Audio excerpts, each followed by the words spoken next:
আচ্ছা দেখো, এখানে আমাদের বিভিন্ন ত্রিভুজের, বিভিন্ন টাইপের ত্রিভুজের ক্ষেত্রফল বের করার অনেকগুলো সূত্র আছে, যে সূত্রগুলো আমরা পরবর্তীতে পরিমিতের অঙ্কের জন্য কাজে লাগাবো। 16.1-এর ক্ষেত্রে আমাদের একটা বেশি কাজে লাগবে, 16.2-তে আমাদের আরও কিছু সূত্র মুখস্থ করতে হবে। তো প্রথম যে সূত্রটা, এটা হচ্ছে যদি কোনো ত্রিভুজের লম্ব দেওয়া থাকে এবং ভূমির ভ্যালুটা আমরা জানি, তাহলে সেই ক্ষেত্রে আমরা কি জানি? হাফ গুণ ভূমি গুণ উচ্চতা, হাফ গুণ ভূমি গুণ উচ্চতা। এটা আমরা জানি, আগেই শিখছি। আমরা নতুন কিছু শিখব, সেটা হচ্ছে যদি কোনো ত্রিভুজ থাকে, তো এই ত্রিভুজের যে কোনো একটা কোণের মান দেওয়া থাকবে, যে কোনো একটা কোণের মান যদি দেওয়া থাকে এবং ওই যে কোণটা, সেই কোণ থেকে যে সংলগ্ন বাহু দুইটা বের হয়ে গেছে, সেই দুইটা বাহুর দৈর্ঘ্য যদি দেওয়া থাকে, কোণ দেওয়া থাকতে হবে এবং ওই কোণ সংলগ্ন যে দুইটা বাহু, সেই দুইটা বাহুর দৈর্ঘ্য যদি দেওয়া থাকে, তাহলে সূত্রটা হচ্ছে ত্রিভুজের ক্ষেত্রফলের সূত্র হাফ গুণ এ সি, যেটা সংলগ্ন দুইটা বাহুর দৈর্ঘ্য, ইন্টু সাইন ওই কোণটা, ওই কোণের সাইনের অনুপাত।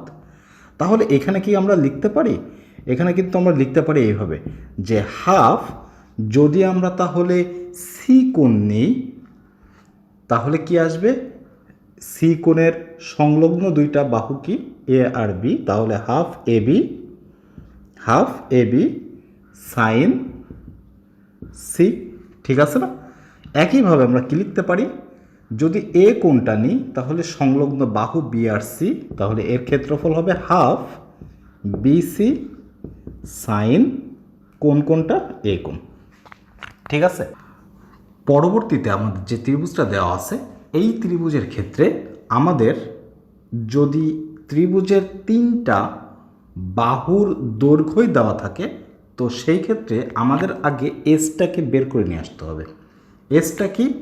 এস হচ্ছে অর্ধ পরিসীমা। ঠিক আছে? অর্ধ পরিসীমা। তাহলে পরিসীমাটা কি হবে? পরিসীমা হবে হচ্ছে 2s is equals to a plus b plus c. ঠিক আছে? আচ্ছা, তো আমাদের আগে অর্ধ পরিসীমাটা বের করতে হবে। এরপরে কি হবে? রুটের ভিতরে এস ইন্টু, দেখো তোমাদের বইয়ের কত নম্বরে পাবা এটা? তোমাদের বইয়ের পাবা হচ্ছে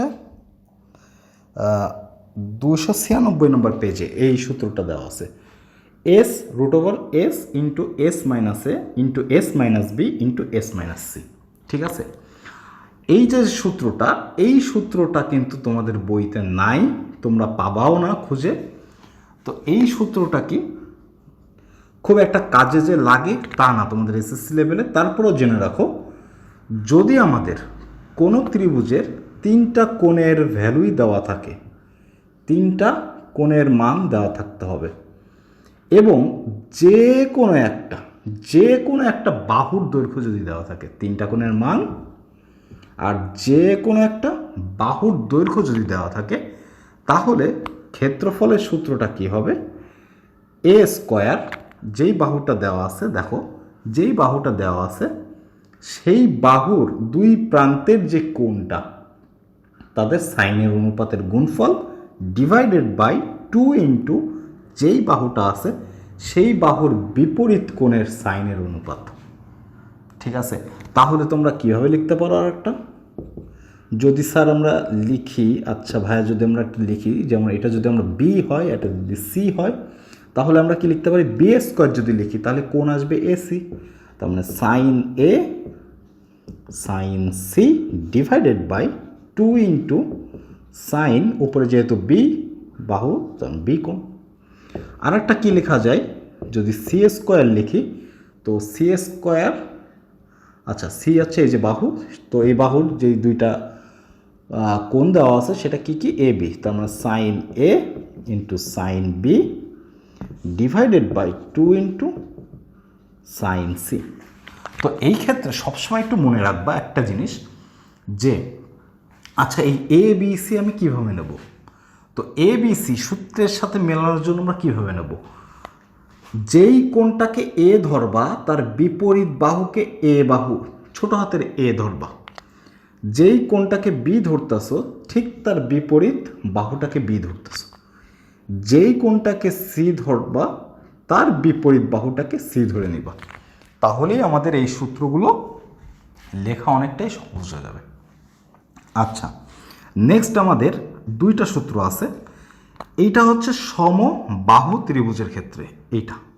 তো সমবাহু ত্রিভুজের প্রত্যেকটা বাহুর দৈর্ঘ্যই সেম, তার মানে এই দৈর্ঘ্য এই দৈর্ঘ্য এই দৈর্ঘ্য তিনটাই সেম।